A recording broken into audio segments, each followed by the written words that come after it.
গত শুক্রবারে এই শ্রী শ্রী জগন্নাথ দেবের রথযাত্রা উৎসব শুরু হয়েছিল।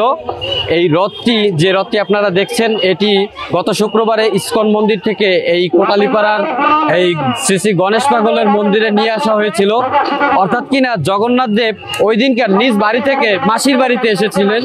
এইটি হচ্ছে সেই মাসির বাড়ি। আর এই মাসির বাড়ি থেকে আবার এই 7 দিন পরে জগন্নাথ দেব তার নিজ বাড়িতে প্রবেশ করবেন। আর এই রথযাত্রা উৎসবটি আসলে হয় এই জন্যই, এই জগতের কল্যাণের জন্য। হিন্দু শাস্ত্র মতে সবাই বিশ্বাস করে যে এই পৃথিবী, এই ধরনের প্রত্যেকটি মানুষের কল্যাণের জন্য জগন্নাথ দেব এই পৃথিবীতে আবির্ভাব হয়েছিল। আর এই রথযাত্রা উৎসবটি আমাদের হিন্দুদের একটি বড় একটি উৎসব।